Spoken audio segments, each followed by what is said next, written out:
Hello everyone, thank you for signing in and watching my live stream. Welcome to SAT, ACT Prep. I'm Mr. Matt and this is Dr. Tot. You want to go key Dr. Tot? Good boy. And today we're going to wrap up the mixed review of lessons 1 through 3. So in lesson 1 we talked about the rules of exponents. In lesson 2 we talked about solving using substitution or solving conceptually. This mostly occurred with multi-statement SAT questions. And then in lesson 3, we talked about the LCM, or the least common multiple, and the GCF, the greatest common factor, and how that plays into different problems, particularly with rates. So let me go ahead and share my screen with you. I want to just kind of jump right into some review questions. And so I have 11 original questions written here for today's session. If there are any recommendations, I'm more than willing to entertain them. So you can just send them in the comments section below. Otherwise, let's take a look at these problems. I'm going to give you 3 minutes. Questions 1 and 2 are based on the following definitions. For all positive integers h, let $H$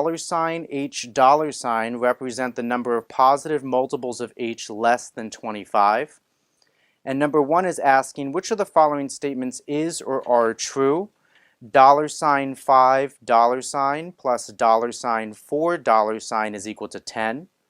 Statement 2 says $5 times $3 is equal to 11.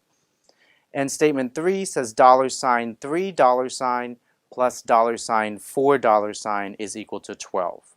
So remember that these are symbolism questions. You have to focus in on the definition in order to evaluate what each of these values are. $5 no longer $5, for example, no longer represents the value 5. It represents whatever they tell you in the definition of how to evaluate that symbol. So I'll give you 3 minutes and then I'll give you the solution. And as always, I'll keep track of the time in the upper right-hand corner here, and I'll update it per minute.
Okay, so obviously dollar sign, some number dollar sign is not a real mathematical symbol or operation.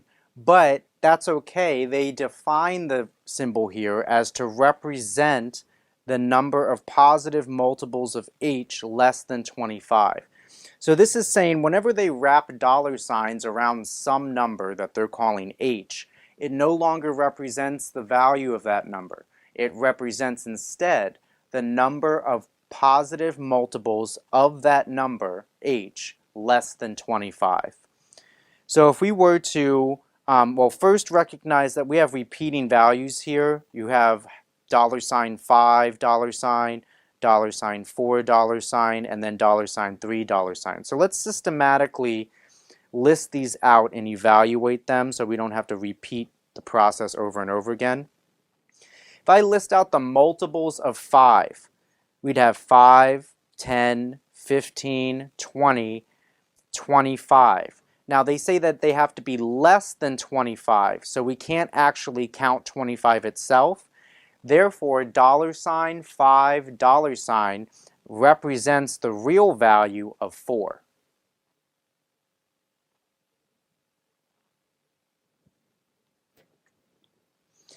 If we were to evaluate $4, counting by 4s, we'd have 4, 8, 12, 16, 20, 24, 28.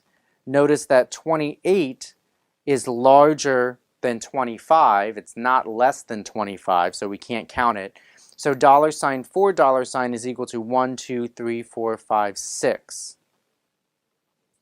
And then lastly, $3, if we list out the multiples, 3, 6, 9, 12, 15, 18, 21, 24, 27.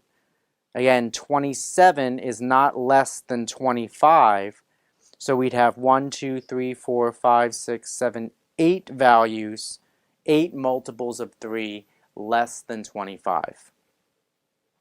Substituting these values in and checking the statement, statement 1 would say that 4 plus 6 is equal to 10. That is in fact true, so statement 1 is true. Statement 2 is saying 4 times 8 is equal to 11. 4 times 8 is not equal to 11, so statement 2 is not true.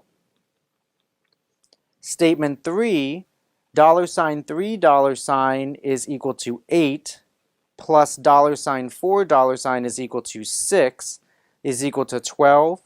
8 plus 6 is 14, not 12. So your answer here is going to be statement 1 only.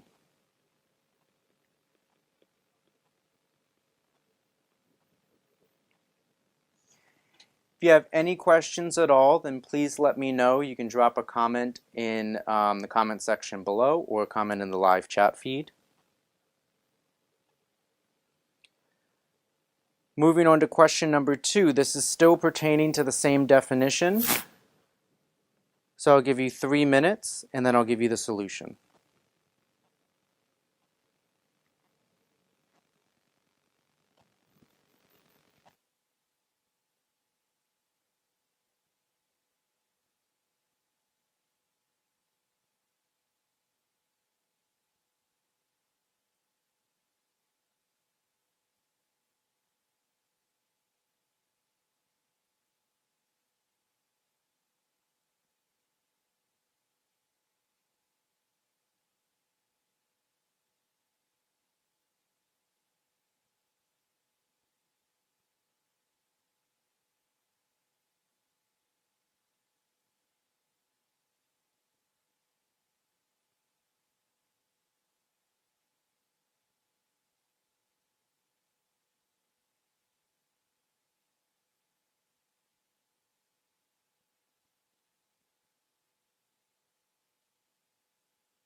Okay, so looking at this problem, they're asking for what is the value of dollar sign, dollar sign, dollar sign, 8, dollar sign, dollar sign, dollar sign, each of the dollar signs in parentheses.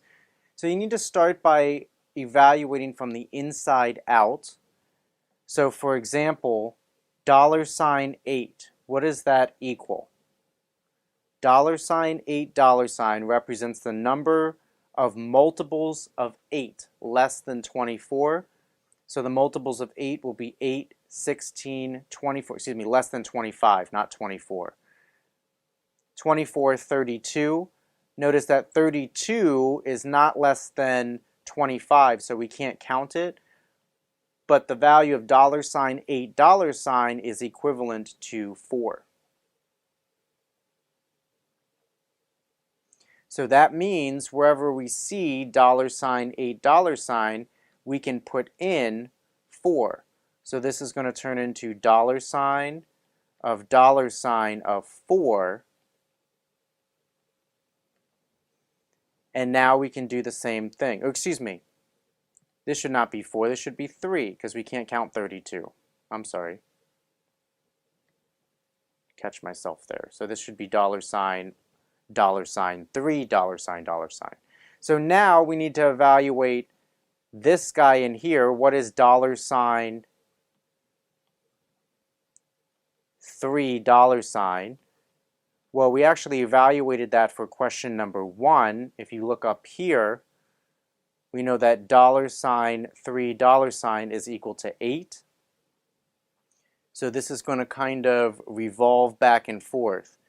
Dollar sign 3 dollar sign is 8. There are 8 multiples of 3 less than 25.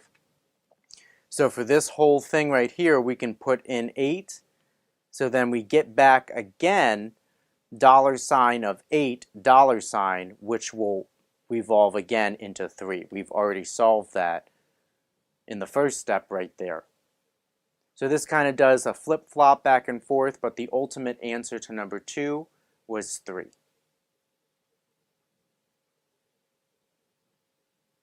If you have any questions, then please let me know.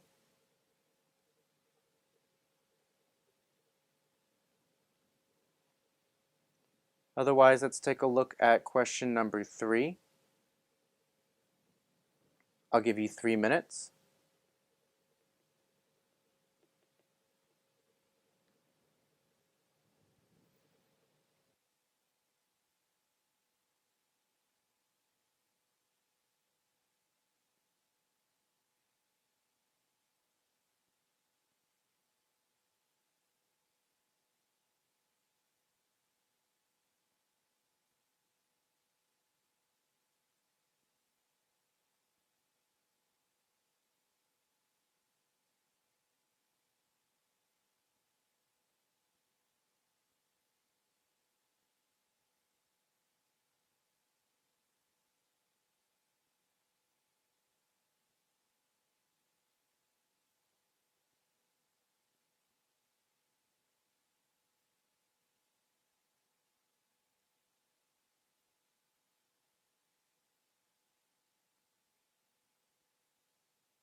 So number 3 asks, if 3/7 times x plus 5/9 times x plus 2/10 times x is equal to 5, then what is the value of x?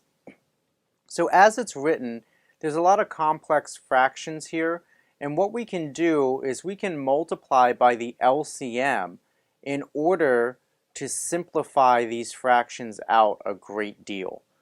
So what I'm going to do is I'm going to first factorize these values and find the LCM of the denominators, that is. So we have denominators of 7, 9, and 10.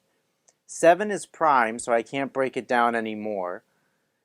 9 turns into factors of 3 times 3, both of which are prime. 10 breaks down into 2 times 5. Remember, when calculating the LCM, we take each factor the most number of times that occurs in any one factorization.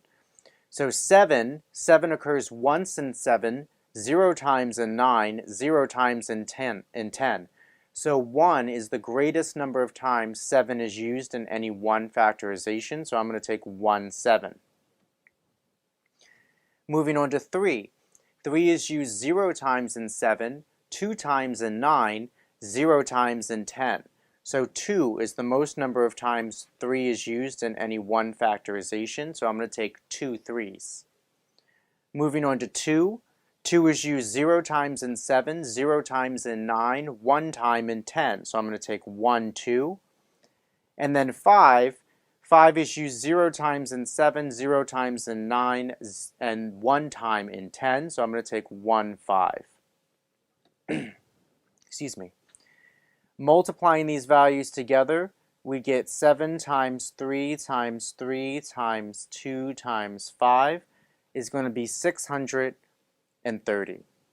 So if I take each of these values, if I multiply on both sides by 630, that will reduce this problem greatly, because I'm not going to have all these complex fractions that I will need to have common denominators for, and then add up all the numerators. So let's just get rid of all of these guys. So I'm going to make sure that I apply the 630 to each of the fractions in the parentheses. So this is going to turn into 630 times 3 over 7 x plus, let me make that x larger, plus 630 times 5 over 9 times x plus 630 times 2 over 10 times x is equal to 5 times 630.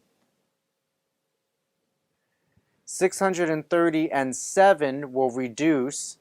630 divided by 7 is 90, so this is going to turn into 90 times 3. Actually, I'm going to use a little dot. So this is going to turn into 90 times 3 times x plus 630 divided by 9 is 70, so this is going to turn into 70 times 5 times x. 630 divided by 10 is 63, so this is going to turn into 63 times 2 times x. Excuse me.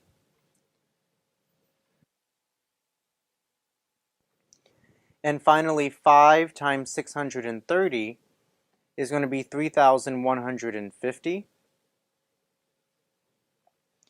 90 times 3 is 270, so this is 270x plus 70 times 5 is 350. And 63 times 2 is going to be 126.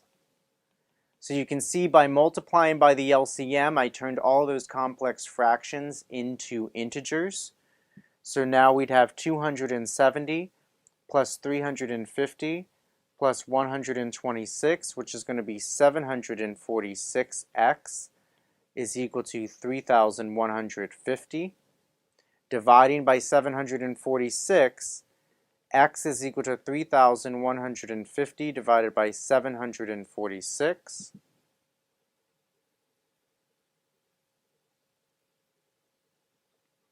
And you could either reduce that into a simplified fraction or round to about 4.2.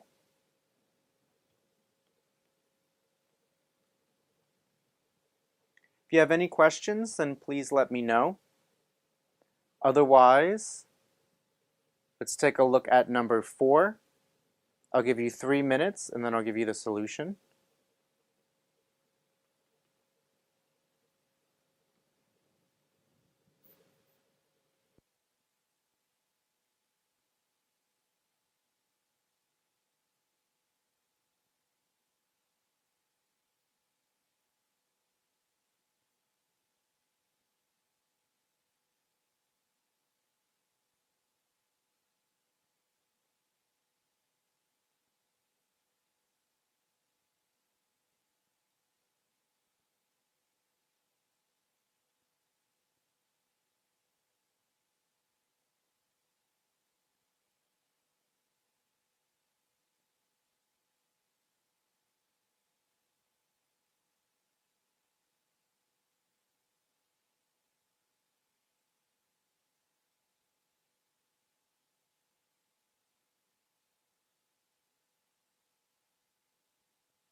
Okay, so number 4 asks, Betty set 4 timers. They beep every 2, 3, 5, and 16 seconds respectively.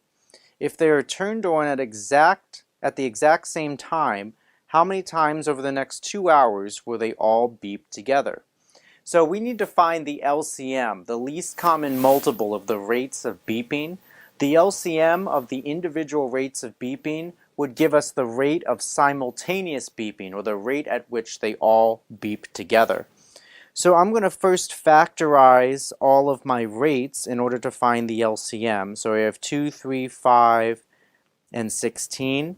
So notice that 2, 3, and 5 are all prime. So we just circle them. We can't break them down any further.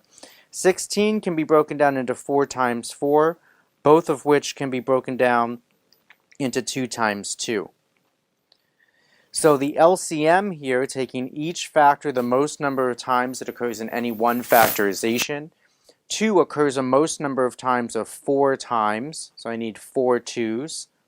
3 occurs a most number of times of once, so I take 1 3. And 5 takes a most number of times, occurs a most number of times of 1 time, so I take 1 5. So if we calculate this, this is going to be 2 times 2 times 2 times 2, which in other words is just 16, times 3 times 5. which is going to be 240. So this means that every 240 seconds, and only every 240 seconds, will all 4 timers beep together.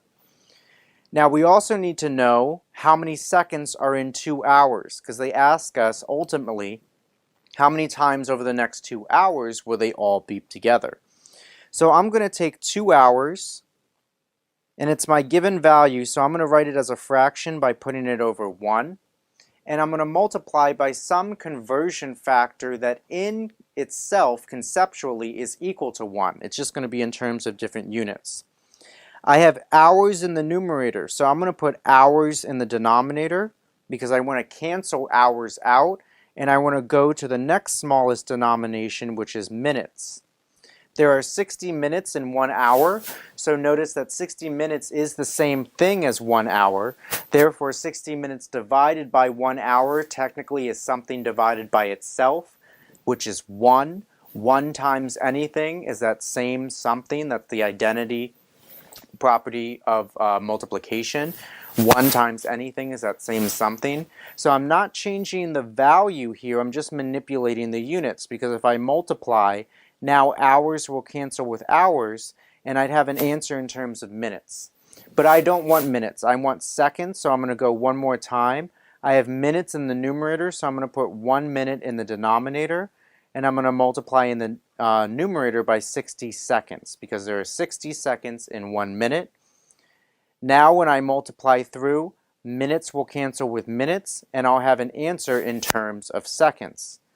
So multiplying completely, I'm going to have 2 times 60 times 60 seconds divided by 1 times 1 times 1, which of course we know is just 1, which has no effect. So 60 times 60 times 2 is going to be 7,200 seconds in 2 hours. So if I take 7,200 seconds and I divide it by the simultaneous rate of beeping, or the rate at which they all beep together, which is every 240 seconds,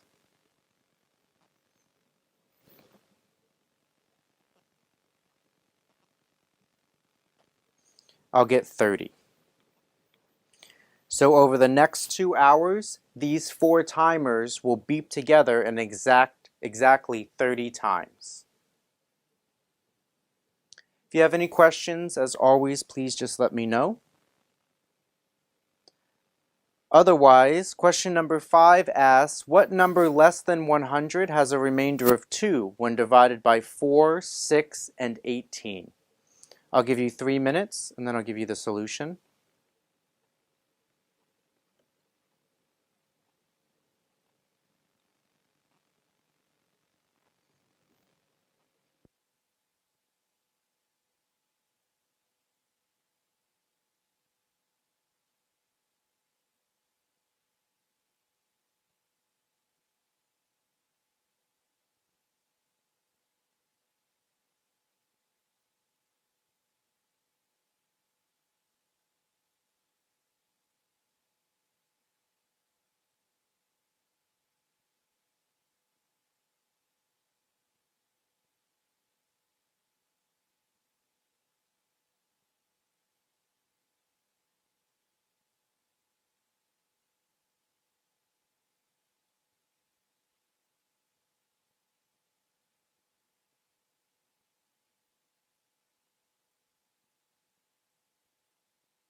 Okay, so if we're looking for a number that has a remainder of 2 when divided by 4, 6, and 18, the first step is to find a number that goes exactly, or excuse me, is exactly divisible by 4, 6, and 18, or in other words, has a remainder of 0 when divided by 4, 6, and 18. Because once you have that value, you can merely add 2 to it, and that would be a value that would have a remainder of 2 when divided by all numbers 4, 6, and 18. So let's find the LCM of 4, 6, and 18. So I'm going to factorize these values. We have 4, 6, and 18. 4 breaks down into 2 times 2. 6 breaks down into 2 times 3. 18 breaks down into 3 times 6. And 6 breaks down into 2 times 3. So taking each factor the most number of times it occurs in any one factorization, 2 occurs the most number of times 2 times in 4, so I'm going to take 2 2's. 3 occurs a most number of times of 2 times in 18, so I'm going to take 2 3's.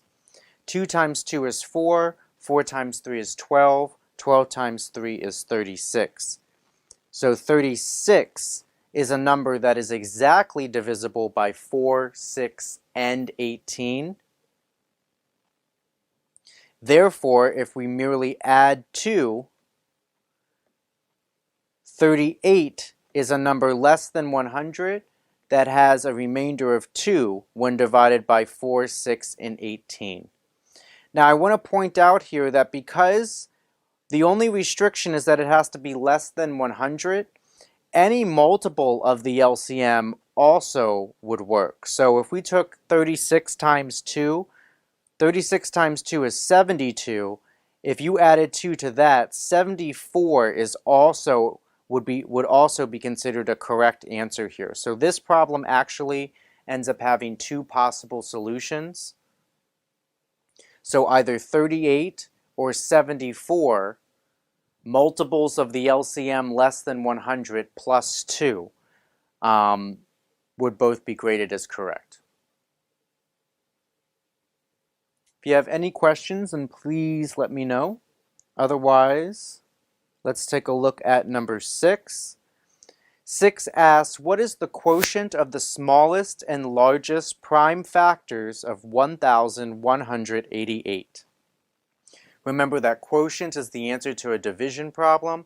Remember that division is not commutative, meaning that order matters. So make sure that you get the right order there. You're dividing the right thing by the right, you get the numerator correct and the denominator correct. Otherwise, your fraction will be opposite, and that'll be a totally different number, which will be wrong.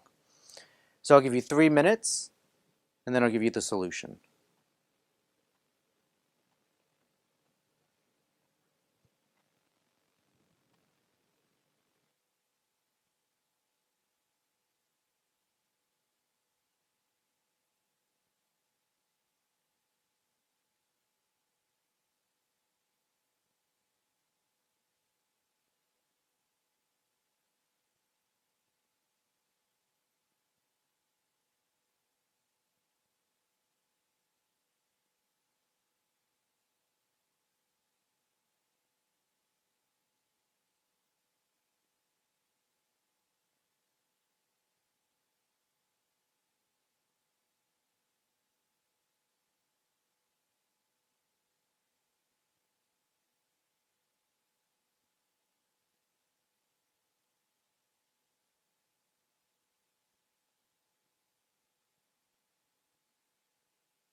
Okay, so if we're trying to find the quotient of the smallest and largest prime factors of 1188, we're going to have to factorize 1188.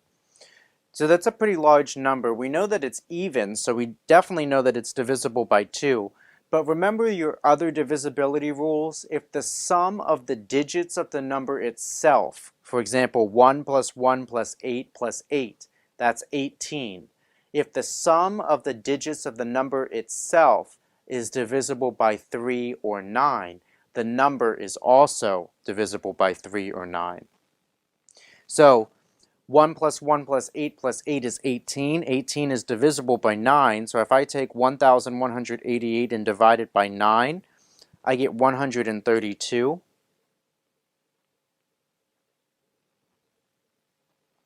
Notice that 1 plus 3 plus 2 is 6. 6 is divisible by 3, so I know that this number is also divisible by 3. And that breaks down into 3 times 44. 3 is prime. 9 breaks down into 3 times 3. And 44 breaks down into 4 times 11. And 4 breaks down into 2 times 2. So the smallest prime factor of 1188 is going to be 2. The largest prime factor of 1188 is 11. So the quotient of the smallest and the largest prime factor, respectively, you have to make sure that the smallest one is the numerator and it's being divided by the larger one. So the answer here is going to be 2/11.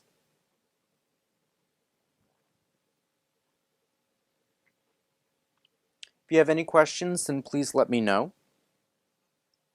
Otherwise, let's take a look at question number 7.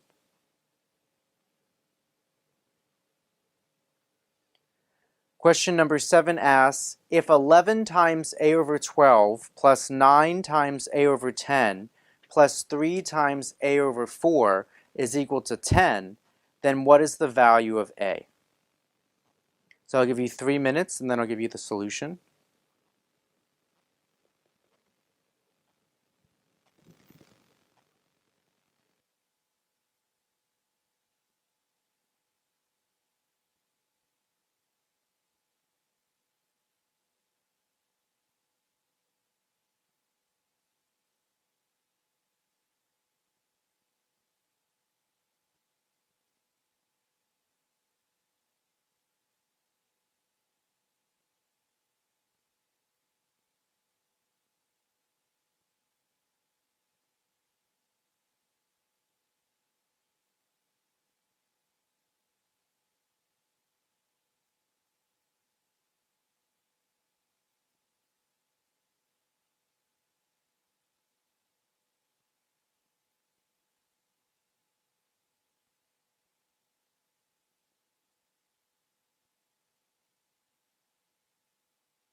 Okay, so we have these complex denominators that we want to get rid of. Let's go ahead and find the LCM, because if we find the LCM, the least common multiple of 12, 10, and 4, and multiply both equations on both sides of the equations by that value, it will eliminate all the denominators and turn these fractions into integer values. So we have denominators of 12, 10, and 4. 12 will break down into 3 times 4. 3 is prime. 4 is going to break down into 2 times 2. 10 will break down into 2 times 5.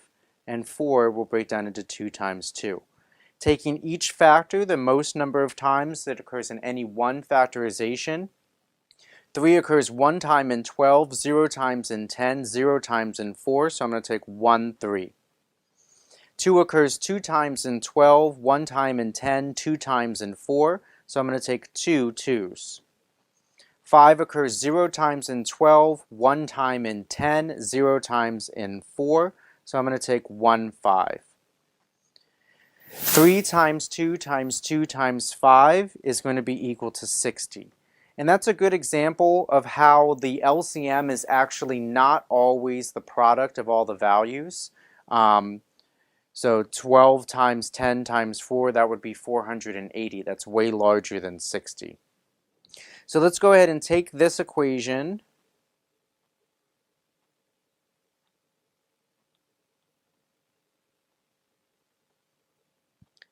and let's multiply on both sides by 60.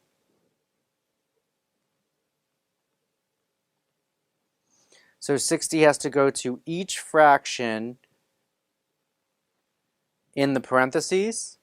So this is going to turn into 60 times 11a over 12 plus 60 times 9a over 10 plus 60 times 3a over 4. And 10 times 60 is going to be 600. 60 divided by 12 is 5. So this is going to turn into 5 times 11a. Plus 60 divided by 10 is 6. So this is going to turn into 6 times 9a.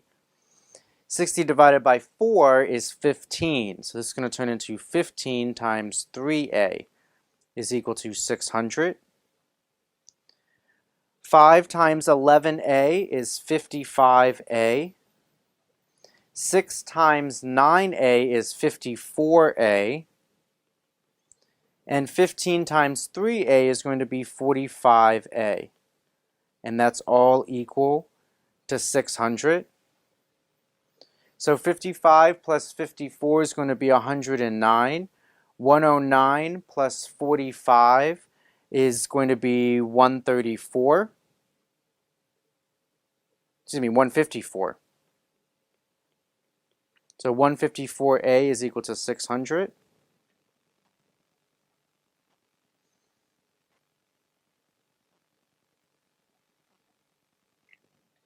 So then dividing by 154 on both sides, a is going to be equal to 600 divided by 154. And if we rounded there, that would be about 3.9. So you could leave that as a simplified fraction, or we could evaluate into a decimal of 3.9. If you have any questions, please let me know.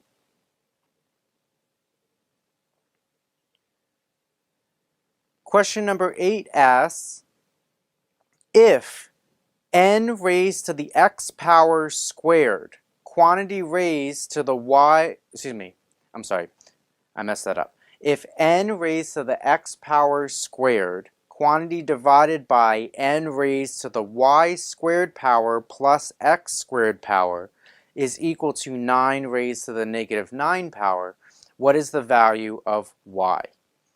So this looks very, very strange because you usually don't have a power to another power going on. Just trust me and follow the rules of exponents and things will simplify greatly. Okay, so I'll give you 3 minutes and then I'll give you the solution.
Okay, so if we take this equation and just start working with it using the rules of exponents, let me duplicate it here.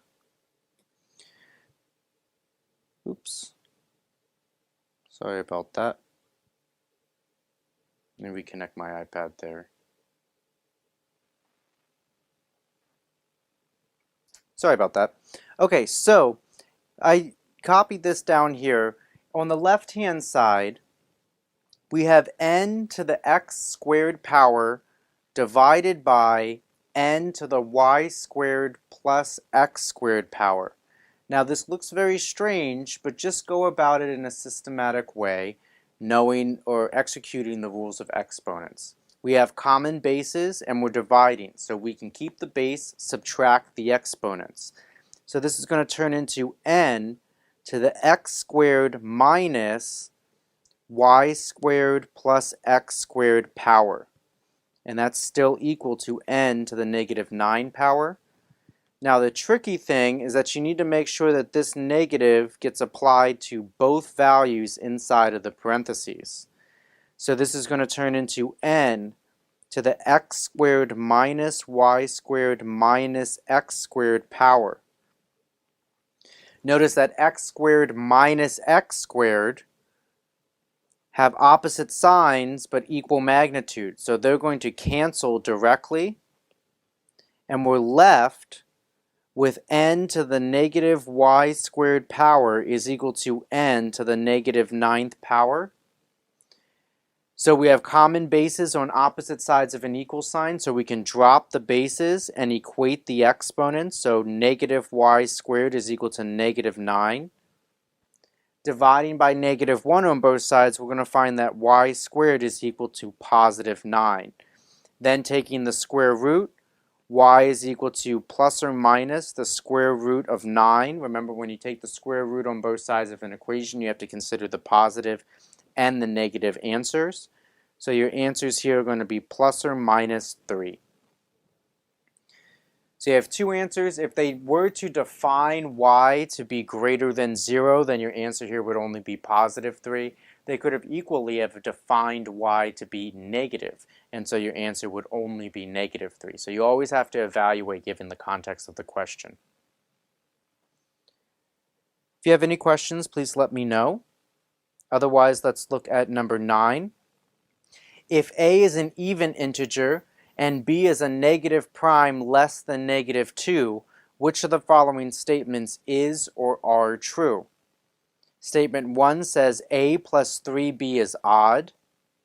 Statement 2 says the quantity 4a times the quantity 2b is positive. And statement 3 says a minus b is negative. So I'll give you 3 minutes and then I'll give you the answer.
Okay, so we could solve this either using substitution or solving conceptually.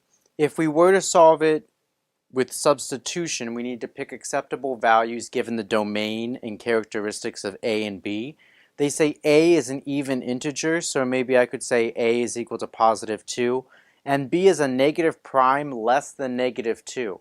That's just a really tricky way of saying that it's negative and it's odd.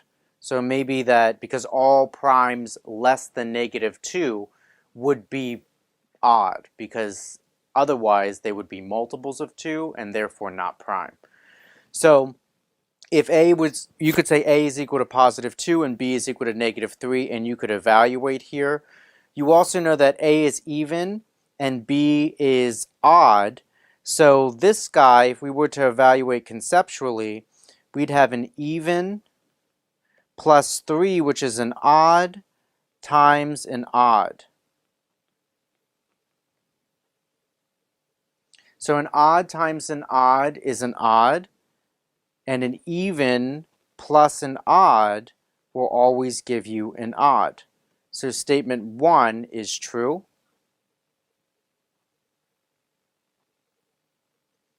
Statement 2, now we're not testing even versus odd any longer. We're testing positive versus negative. So a is, it just says that a is an even integer.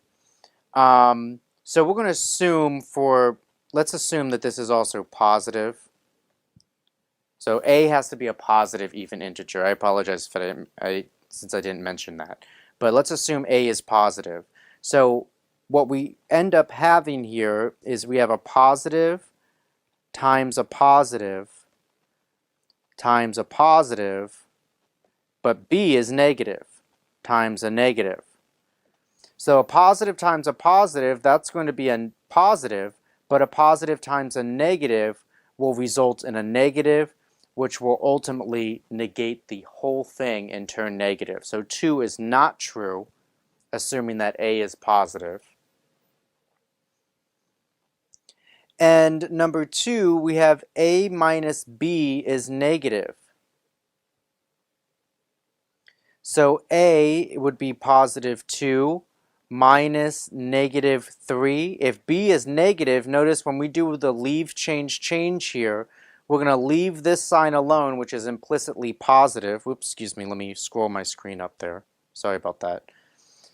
If we leave the 2 alone, which is implicitly positive, and we change the operation, change the second sign, notice that positive 2 minus a negative 3 is the exact same thing as positive 2 plus a positive 3, which would give us a positive result. So statement 3 is not true, so our only true statement here is statement 1 only.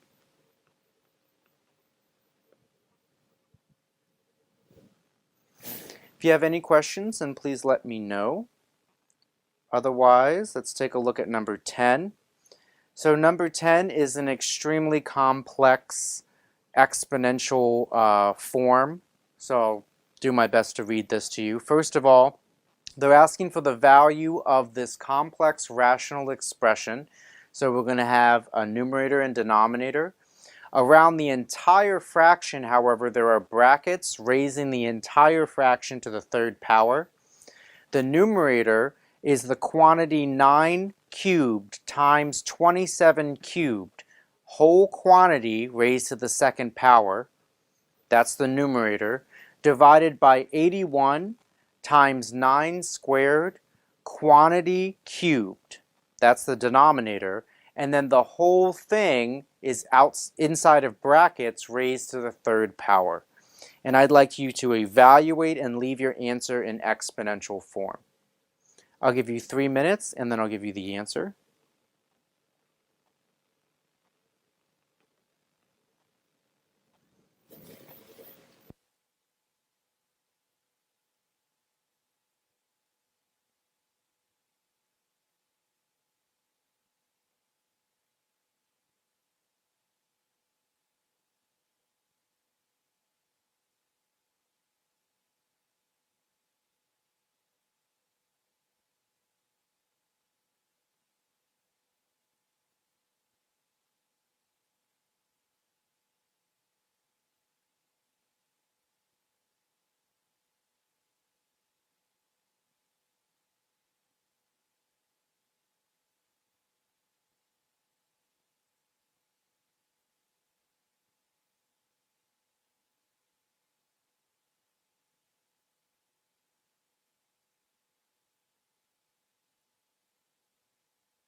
Okay, so first of all, we need to recognize that none of the bases are common. We can't use any of the rules of exponents until we have common bases, so we need to ask ourselves, is there a number that we can exponentiate or raise to different powers that will get us 9, 27, and 81? Well, there is in fact. Notice that 3 to the third power is 3. 3 squared is 9, 3 cubed is 27, and 3 to the fourth power is 81. So instead of writing 9, I'm going to write 3 squared. Instead of writing 27, I'm going to write 3 cubed. And instead of writing 81, I'm going to write 3 to the fourth power. So just make sure that you're inserting with parentheses. That's really important. So instead of 9, I'm going to write 3 squared. This is still raised to the third power. Instead of 27, I'm going to write 3 cubed, and that's still raised to the second power. Excuse me, cubed, still raised to the cubed power. The quantity, the whole thing, is raised to the third power, the whole numerator. I'm sorry, the whole thing is raised, keep on writing the wrong numbers. The whole thing is, this is cubed, and then the whole thing is squared. Because this guy right here is cubed, and then this guy right here is the squared value. 27 is 3 cubed. So it looks a little confusing. But that's the numerator. The denominator, instead of 81, I'm going to write 3 to the fourth power. And instead of 9, I'm going to write 3 squared. Now that's still squared because the 9 was squared. And then we have the quantity cubed. And this whole thing is inside of brackets. That is quantity raised to the third power. So we got a lot going on here. But just working inside, now we have a power of a power. So inside the brackets, we're going to have 3 raised to the 2 times 3 power. So this is going to be 3 to the 6th power. 3 to the 3 times 3 power is going to be 3 to the 9th power. This whole thing is still raised to the squared power. Quantity squared, I should say. 3 to the 4th, we didn't have a power of a power there, so that just stays 3 to the 4th. Then we have 3 to the 2 times 2 power. That's also 3 to the 4th. Quantity raised to the third power. And then we have brackets of the whole function, whole rational expression rather, the whole rational expression raised to the third power. Now when we have common bases raised to exponents and we multiply those values, we can add the exponents, keep the base, add the exponents. So the numerator here is going to turn into 3 to the 6 plus 9 power. That's 3 to the 15th, quantity squared. 3 to the 4 times 3 to the 4, that's going to be 3 to the 4 plus 4 power, or in other words, 3 to the 8th. And that's quantity cubed, whole thing cubed outside of brackets. Now again, we have a power of a power.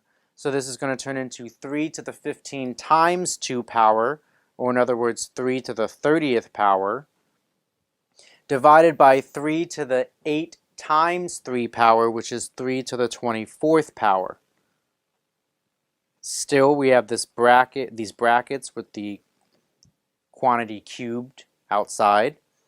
Now we have bases raised, common bases raised to exponents, and we're dividing, so we can keep the base, subtract the exponents. So this is equal to 3 to the 30 minus 24 power. That's going to be 3 to the 6th power. Quantity cubed is going to be 3 to the 18th power as your final answer.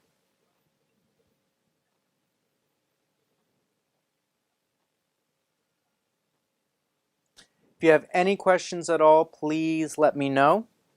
But otherwise, let's go to question number 11, and this will bring us up to the end of class today. Number 11 asks, if 3 to the, excuse me, no, it does not ask that. I'm sorry. Number 11 asks, if 36 raised to the a power times 6 to the b power is equal to 216 to the c power quantity divided by 36 to the d power. What is c in terms of a, b, and d? I'll give you 3 minutes and then I'll give you the solution.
Okay, so notice that as this problem is written, we don't have common bases. We need common bases in order to use any of the rules of exponents. So can we rewrite some number in terms of different powers to equal 6, 36, and 216? So we can, because 6 to the first power is 6, 6 squared is 36, and 6 cubed is 216. So instead of 36, I'm going to write 6 squared in parentheses. So I'm going to say that 6 squared, quantity raised to the a power, times 6 to the b power, that already has a common base, or already has a base of 6, which is what I want. Instead of writing 216, I'm going to write 6 cubed, quantity raised to the c power, divided by 6 squared, quantity raised to the d power. Also recognize that when they say what is C in terms of A, B, and D, that's just a tricky way of saying get C by itself. Make sure A, B, and D are on the other side. That's all that means. So now we have powers of powers, so we can go ahead and simplify here. So this is going to turn into 6 to the 2 times a power, or in other words, 6 to the 2a power times 6 to the b power. is going to be equal to 6 to the 3c power. We have a power of a power, so we can multiply. Quantity divided by 6 to the 2d power.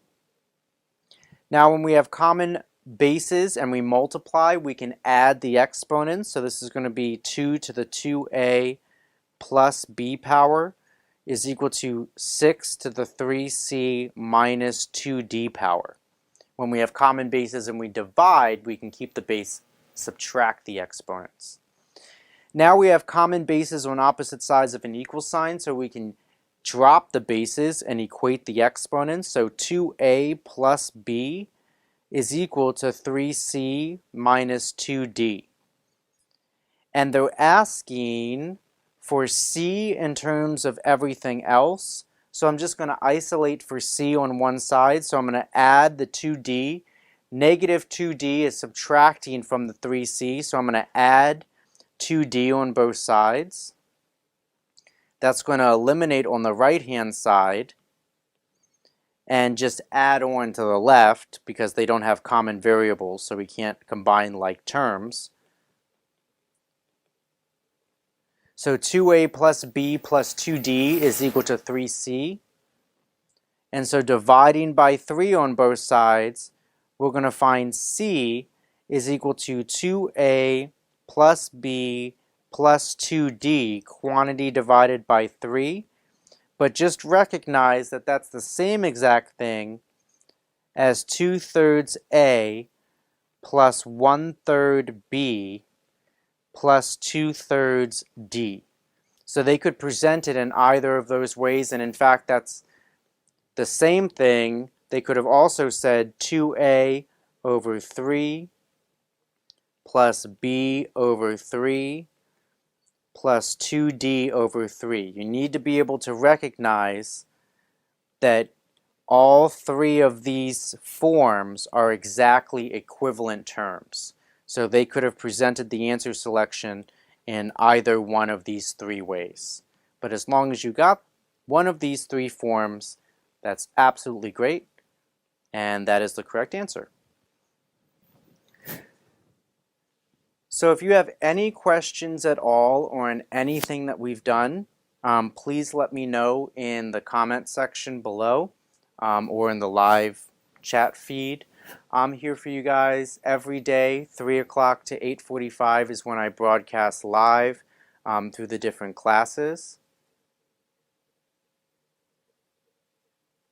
If you guys found this to be helpful, any of my videos to be helpful, please like and favorite the video and subscribe to my channel. I very much appreciate it. Otherwise, I hope you have a wonderful night. And Dr. Tot, do you want to say goodbye to everybody? Dr. Tot fell asleep, but I think he'll wake up for a cookie. Let's see. Come on, do you want to say goodbye to everybody? You gotta say goodbye. That's your job. Come on. You can come up here and say goodbye. Up. Go ahead. You can do a paw. You say bye. Oh, sleepy? You go, yes, okay. Thank you guys very much. I'll see you guys soon.